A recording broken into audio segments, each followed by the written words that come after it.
Well, hey fans, welcome back to another movie review, and today we're talking about The Watchers. So The Watchers is a supernatural horror fantasy film directed by Ishana Night Shyamalan in her directorial debut, and it stars Dakota Fanning, and it follows this young woman named Mina who, in delivering a pet bird, ends up trapped in the shelter in the woods with these three strangers as they are studied by evil fairy. And first off, I'd like to thank Warner Bros. For sending me a 4K copy of the film. Enjoyed watching it. And my takeaway from watching this is that it came out in the wrong year. It did not feel like a modern horror type picture. This film feels like it should have come out around 10 to 15 years ago if you're going to put it in theaters. It is a slow burn of a story. There's not a lot going on. You're basically following these same four characters throughout the entire film in basically 1 to 2 locations. And if you recognize the name of the director, it is the daughter of one of the daughters of M. Night Shyamalan, and it definitely gives off vibes of his movie The Village, although not near as interesting as that film. And you can kind of tell that this is Ishana Night Shyamalan's first endeavor, and that the way it is shot, it is very rigid, it is very plain.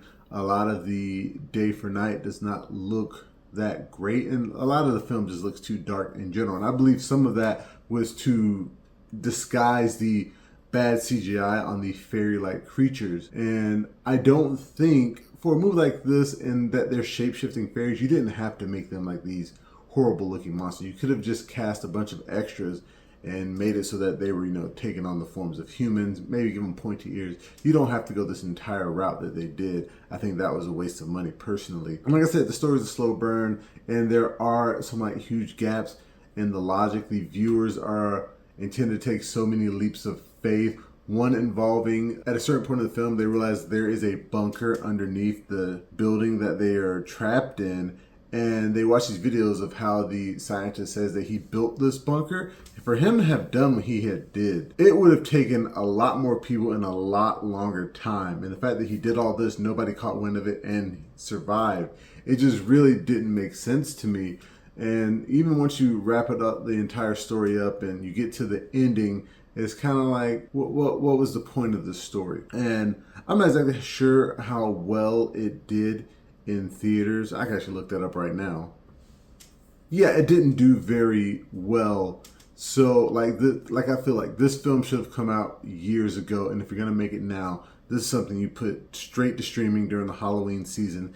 Maybe you'll get a lot of viewership then. I am interested to see what Ishana Night Shyamalan does moving forward. It does, at least for now, seem like she's gonna kind of stick to the type of films that her father does, which is great. Nepotism is great. If you want to be like your dad, and he's definitely gotten you.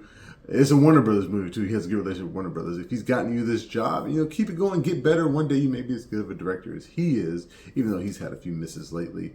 In terms of a score, I'm going to give The Watchers a solid 5 out of 10. I didn't hate it, but I definitely didn't love it. It's not something I feel like I want to re-watch. And like I said, I feel like they could have done a little more with the lore of the Fae, with the story, with the actors. I do feel like it needed bigger actors than just Dakota Fanning, because even though she is a phenomenal actress and a popular name, she's not as popular now as she was when she was younger. Her sister Elle is actually, I believe, more popular now than she is. And although one thing I will give this movie is the casting. The film takes place in Ireland, and instead of having a bunch of Americans in this place, the other 3 actors are all Irish, and their accents are fully Irish. And I really did respect that aspect of the film. It did keep it kind of realistic to me. I'd like to thank you guys again for joining me for this movie review. Remember, you can find the full review on YouTube and the website, flipfrogllc.com/flixfrog. Remember, you can find us on Facebook, Instagram, Twitter, and Reddit.